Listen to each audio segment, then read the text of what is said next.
So today, the next speaker is Ms. Full screen, Anuja please. Agarwala. Ma'am is an RD, and she has more than 30 years of teaching, research and training experience with AIMS Department of Pediatrics. She holds a fellowship in pediatric nutrition. She is a certified genetic metabolic dietitian and a member of Genetic Metabolic Dietitians International. Without taking much time, I would request Anuja ma'am to carry on with her presentation. We welcome you, ma'am.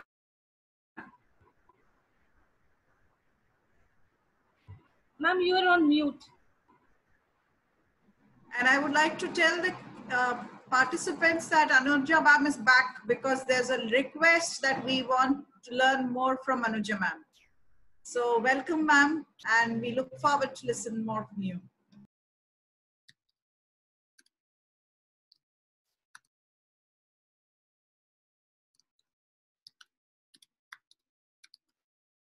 Ma'am, your mic needs to be unmuted.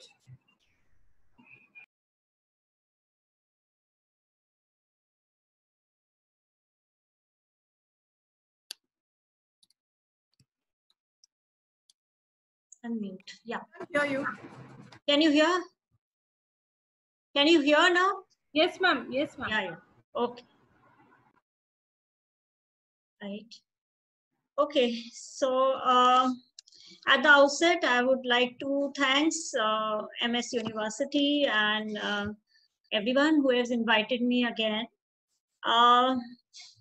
Let me start with my presentation, which I've been told to issues and concerns of IYCN in neonates and infants in hospital settings. So it is a very big topic. So I have just concised it. Initially, I said I'll be presenting 3 case studies, but that will not be possible with the time which I have been given. So I'll try to do as much as I can. Okay. So what I'm going to cover is baby-friendly hospital. What are they? Breastfeeding issues, AMC practices at AIMS, and I'll be presenting one success story which we did with our small preterm baby. So what is the definition of baby-friendly hospital initiative? It was introduced way back in 1991 by World Health Organization and UNICEF to promote and protect and support breastfeeding in various hospitals and birth settings. And they have given 10 steps to successful breastfeeding. There are as many as 19,000 hospitals which have been certified as baby-friendly hospitals all over the world. About in 125 countries, they have received this designation of baby-friendly hospital. Now, there is a whole process that which hospital will be designated as baby-friendly hospital. So not all hospitals get this status. So what it entails, the aim of baby-friendly hospital is to contribute to the provision of safe and adequate nutrition for infants by the way of protection and promotion of breastfeeding, and ensuring that there is a proper use of breast milk substitutes, which are necessary based on the adequate information. Throughout, there should be appropriate marketing and distribution. So this is a worldwide effort, and that aims to give every baby a start, creating a healthy environment of feeding where breastfeeding is the norm. Goals are to transform hospitals and all maternity facilities into breastfeeding conducive environments, and to end the practice of distributing free and low cost substitutes, breast milk substitute to the wards and hospitals. So you may be knowing that it is not allowed to advertise and distribute breast milk substitutes or infant formulations to any hospitals, even in India. It is really prohibited. So these are the 10 steps to successful breastfeeding that they have listed. The first one is the written everywhere, wherever is a baby-friendly hospital, there has to be a written breastfeeding policy in the facility, which is routinely communicated to all the healthcare staffs, and they are routinely updated on that. train all the healthcare workers in the skills, necessary skills. All the pregnant women which are coming there, lactating women who are coming there, they are told about the breastfeeding policies. Help the mother to initiate breastfeeding within half an hour of birth. And AIMS also does that. You know, we practice this. Within half an hour, we initiate breastfeeding. Show mothers how to breastfeed and maintain lactation. And the newborn babies, they are supposed to have just breastfeeds and no other liquids unless it is medically indicated. The babies are supposed to be with mothers. Encourage breastfeeding as much as possible. No artificial pacifiers or teats. The breastfeeding or dummies are given to the baby. And foster establishment of breastfeeding support groups. When the mothers are discharged, they are handed over to the support groups in the community so that they are taken care of and without stopping of the lactation and continued breastfeeding till 2 years of age. So these are the principles that we follow in AIMS. Initiate breastfeeding within half an hour, exclusive breastfeeding till 6 months of age and continued till 2 years of age. Do not give any other food or fluids, even water is not allowed till 6 months of age. Breastfeeding on demand as often as the child wants, day and night, at least 8 to 12 times in 24 hours. Feed approximately every 2-3 hours, about 10 to 15 minutes per side. Continue breastfeeding even if the child is sick. So these are the norms we also follow. So there are, however, a lot of breastfeeding issues. Like when I was looking at it, some of the common breastfeeding issues I'm sort of going to present here and the solutions. But there are actually many breastfeeding issues which I can't pick up in a short period of time in 15 minutes. So let's see, if you have any questions on breastfeeding issues and you have some burning questions, you can ask me on the chat box. I can answer that. So what is the most popular breastfeeding issue is the mother feels that breast milk is not sufficient for the baby. So first of all, we have to make sure that the perception of the mother not enough milk is correct or not. So ensure the mother, if it is correct, then we have to tackle the mother or to have a different kind of thing for that. This is a different question which I'm going to pick up later. But if it is not correct, the breast milk is sufficient, how do you ensure that the breast milk is sufficient? And how do you ensure the mother that the breast milk output is adequate?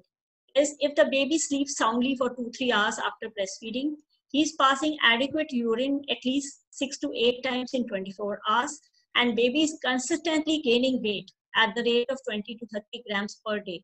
So there's absolutely no reason, if all these 3 things are happening, there's absolutely no reason why the mother feels that the milk is not enough.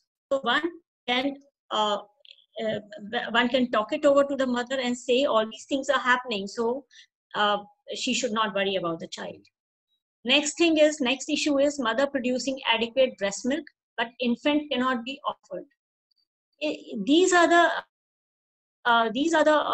times when the child has been diagnosed with some inborn error of metabolism where he cannot be offered breast milk. For example, galactosemia. Most of the time it is diagnosed at the time in the infancy time, and the child with galactosemia cannot be offered breast milk. He has to go on a special lactose and galactose-free formula milk. Then MSUD is another condition in which we have to give special formula free of leucine, isoleucine, and valine, and child cannot be offered the normal breast milk or normal formula milk. Other condition is phenylketonuria, but in phenylketonuria, some of the breast milk can be given under careful monitoring and titration along with the phenylalanine-free formula, which is compulsorily required in this condition also. Third issue is breast milk output is enough, but baby cries excessively. So what do? Identify the reasons of excessive crying first. So most children cry because they have excessive gas and they need to burp, right? So the mother has to be counseled for this and trained for this. Mother, during breastfeeding, babies tend to swallow a lot of air, and that leads to a lot of gas in the stomach and colic pain. So burping helps the baby to release the air. Shoulder laying and back patting is an effective method of releasing newborn gas. Secondly, the positioning of the baby. If it is incorrect and the baby is not very uncomfortable, he is not able to suckle properly and consume enough milk, and that's why he may be crying excessively. So the correct position of breastfeeding should be taught to the mother. So there are lactation nurses who are there to train the nurse. First time mothers, they often have problems for positioning, and they often have problems. They don't know the baby needs to be burped and all. So there are lactation nurses who are specially trained in this. There are a lot of dietitians who are trained in this, and they're employed in these facilities to train the mothers. So another issue is mother is not in a position to start breastfeeds. For example, if it is a working mother. So motivate the working mother. If she can take more leave, that's the first option, because even Government of India, they give maternity leave for 6 months and then child care leave also. So because they want to ensure that the child is breastfed till 2 years of age, even when the complementary feeding is started at 6 months. So if it is not possible, then mother can express breast milk in a clean, wide mouth bottle. Express breast milk can be stored at room temperature for a few hours, and in a refrigerator for 24 hours, and in freezer for at minus 20 degrees centigrade for 3 months. So it can really be stored, and this can be offered breast milk.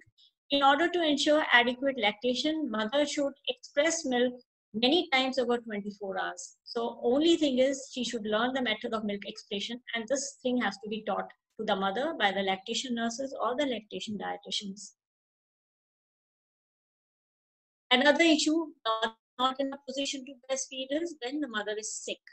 So sometimes there's some conditions where there temporary avoidance of breastfeeds, like serious condition when she has sepsis.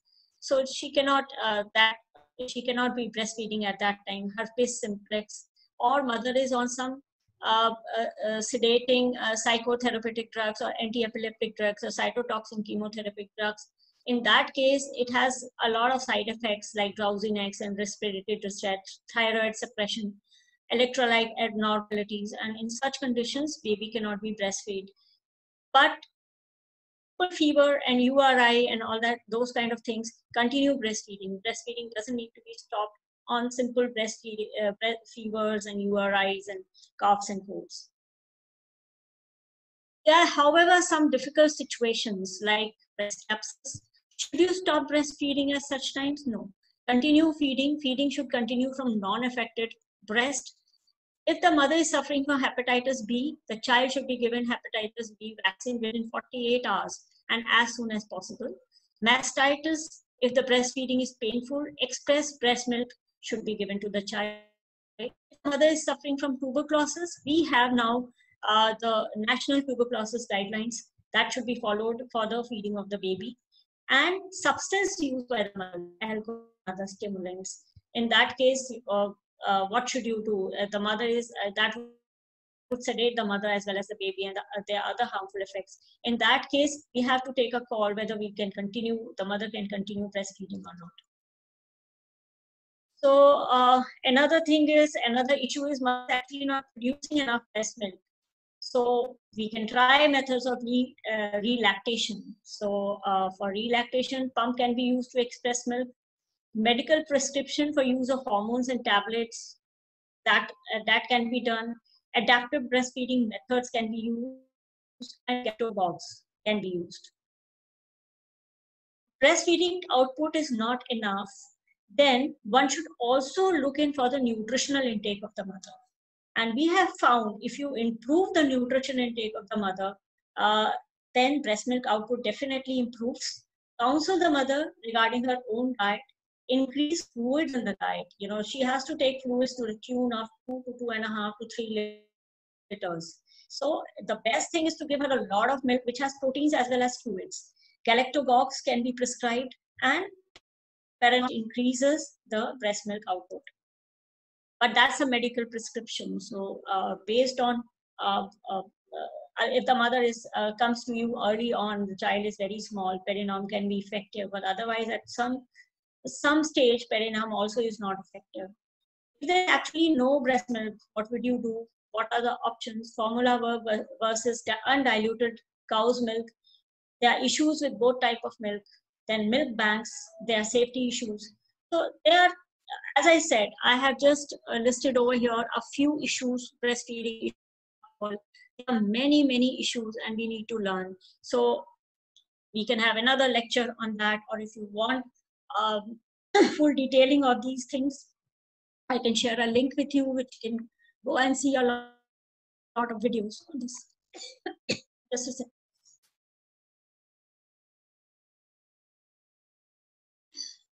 So next thing is kangaroo mother care.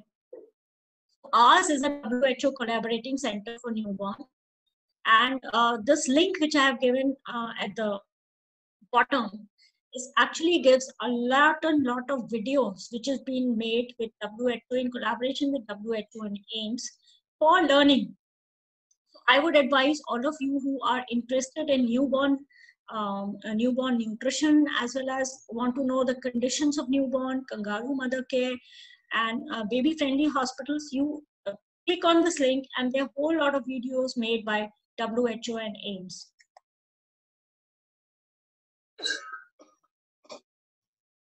So what is kangaroo mother care? It is a special way of caring for low birth weight babies. Can you give me a minute?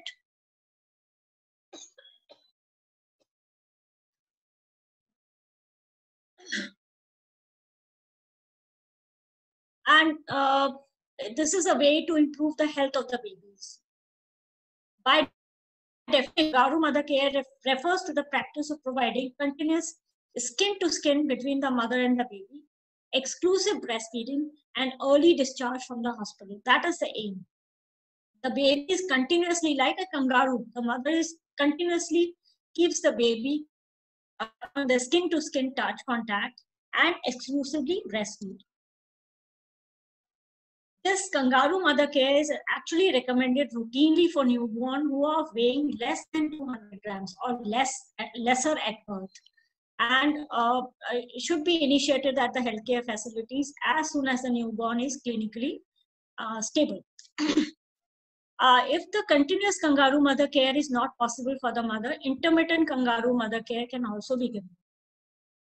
The key features of kangaroo mother care is early, continuous, and prolonged skin to skin contact between the mother and the baby, exclusive breastfeeding. Small babies can be discharged early if a kangaroo mother care is initiated, and mother at home requires adequate support, and that should be given, that should be seen. And people, in fact, the kangaroo mother care can be also practiced by the father. So mother and father can take turns to give skin to skin contact to the baby. It is gentle and effective method that avoids the routine aggression experienced in a busy world. What is the benefit of kangaroo mother care? Basically, it facilitates physiological stability, reduces apnea, oxygen requirement for such a baby who is low birth weight, and risk of infection, early discharge of the baby, as I've already said. Benefit to the mother is the bonding between the mother and the baby, and the mother is less stressed in KMC because she is 24 hours with the baby. Benefit to the family, it is economical because the baby gets discharged early. Benefit to the nation, it decreases neonate and infant mortality and morbidity. So, and it is very simple, applicable, and cost-effective method for making the babies healthier and more and these babies are supposed to be more intelligent babies. I'm sure this statement would have some evidence because this comes from WHO and WHO documents, so it must be having some evidence. The other aspects of KMC, you can see this picture which shows how KMC is done, kangaroo mother care is done. Then there is a whole lot of what is the process of procedure of KMC, preparation for KMC, kangaroo positioning, how the positioning is done, feeding, monitoring, mothers need, what the mothers need during KMC, what should be the clothing of the mother and the baby during KMC, and what should be done at discharge, and what is the home care. So it is a long topic, which is, if I actually go through all these topics in KMC, then I'm going to take 1 hour. So I'm just leaving a question behind to you. And as I said, you can click on the link, a small videos, you can see for yourself. And it is for the medical professionals to, they basically for teaching the medical health professionals, those videos have been made. So I think all of you may be very interested to see those videos, and you can visit that. So this is what is KMC, is a bond with the baby and how it happens like this. So let me come to a success story now, which is being which we experience in our neonatology division of AIIMS. This is a case history of a baby, male baby born to, and he was born 2.2532 grams, large for date baby. Antenatal history, I would just emphasize on those points which are of interest to us. There are points which are of medical interest. It was first trimester was spontaneous conception. No antenatal history suggestive of torch infection, tetragenous intake or radiation exposure. Then and in the ultrasound on the 32nd week, bilateral pleural effusion was noticed with subcutaneous edema and 1.5 liters of amniotic fluid. In ultrasound 32 plus 5 weeks, massive pleural effusion was seen. Then at 33 weeks, left pleural amniotic shunt was done. No ascites was there. And actually the baby was taken to the OT, shifted to the OT because of the emergency of pleural amniotic fluid shunt was done, which was not working. The baby was taken up in the OT. Mother was taken to the OT and baby was born. As soon as the baby was born, he was shifted to the NICU, and on examination, baby was grossly hydropic, and there was subcutaneous edema. There was pallor, no icterus, no baby was not cyanosed. Then there was liver 7 centimeters below costal margin. So these were the problems. What is hydropic is something which is containing water or watery fluid. And also one more thing, the oxygen saturation was 83 because it was, the baby was gasping intermittently. So what was the initial management? The issues were respiratory failure due to pleural effusion causing lung compression. Then sepsis was there due to intrauterine procedures and spontaneous prematurity.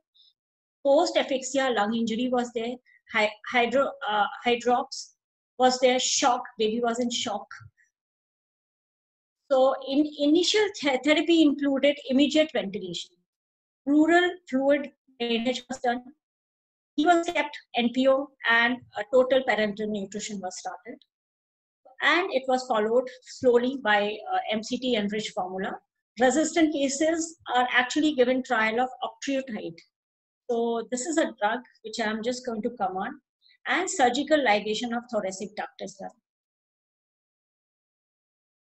So octreotide is a long-acting somatostatin, and its mechanism is action of intestinal blood flow by vasoconstriction and decreases absorption of triglycerides, but there are a lot of side effects also. So it is a medically prescribed, and only when in the resistant cases it is prescribed, it is supposed to be given.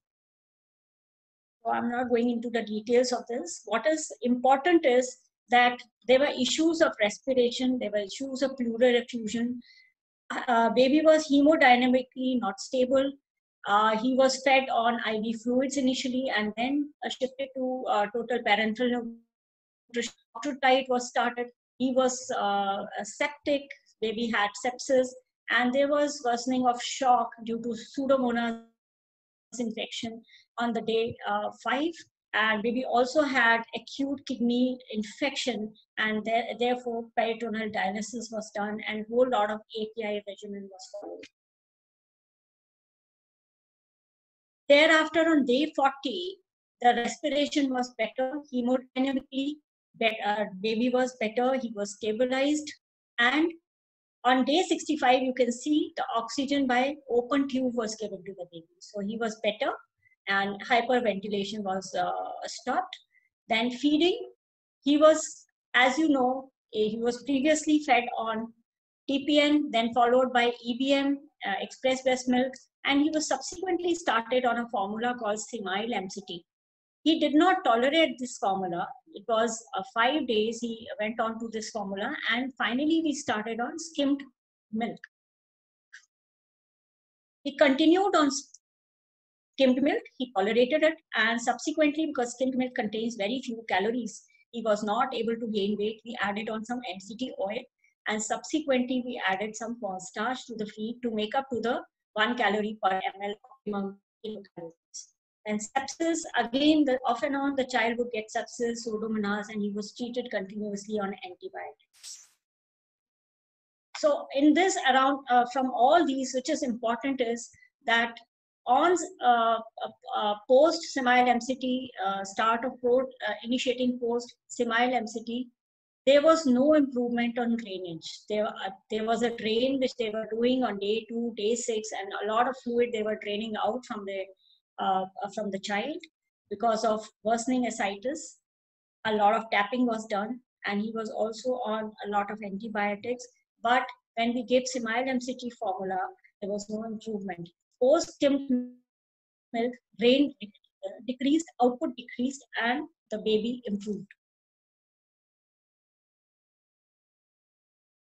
So at discharge on day 82, that is chronological age of 4 weeks, 2 days, the baby was hemodynamically stable, and ultrasound cranium was normal. He was on skimmed milk feeding with MCT oil and cornstarch fortification. Baby was doing well. Some trivial diarrhea off and on. So his weight also increased markedly, his length increased. So on follow-up, baby continued on skimmed milk, and along with skimmed milk, at 3 months, we started on alternate feeds also. So the plan was ultimately to stop skimmed milk with all his draining and his output. There was no output, it was just dried up. There was no ascites, and he was doing very well, as you can see in the picture.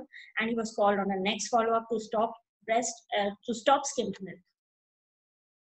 So what have we learned out of this case?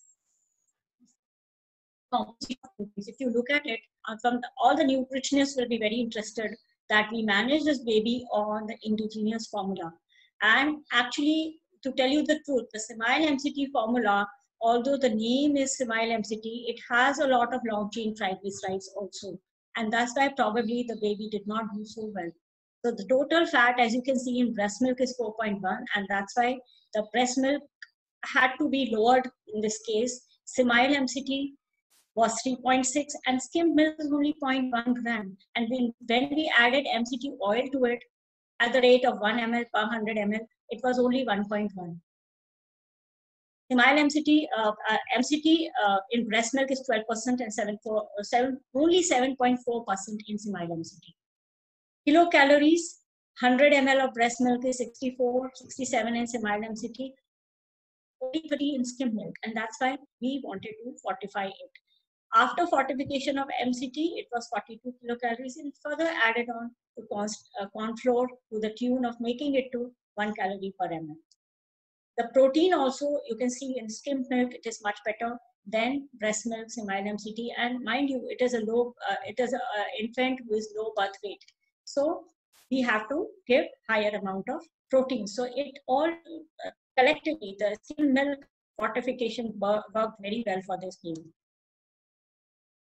So this was a congenital chylothorax, this baby. It's a rare disorder. Lesson 2 is that this is a rare disorder with the incidence of 1 in 10,000 live births. It is more, the ratio is more in males and females, nearly double. It is mostly left-sided, right-sided, then left-sided, and 12% of it is maybe bilateral. and it presents with neonatal pleural effusion, and complication is hypoplastic lungs, compromised venous flow, and heart failure, loss of lymphatic fluid component, dehydration, malnutrition, and vascular clotting infection. So basically, in chylothorax, we need to give, we cannot give long chain triglycerides, and so survival rate of the babies is nearly 30 to 70%. Why would we say that it is a success story? Because appropriate and timely management was done, delivery preparedness was there, their teamwork was there, successful management of complications of chylothorax was done. No obvious long-term sequelae even after the stormy NICU stay. As you have already presented, the child had sepsis and he was a long-term antibiotics. Introduction of feed was done at the appropriate time, and successful, cost-effective, and sustainable indigenous feed was made successful. That's why it is a success story. Thank you very much. And this is a mother and the child. Happy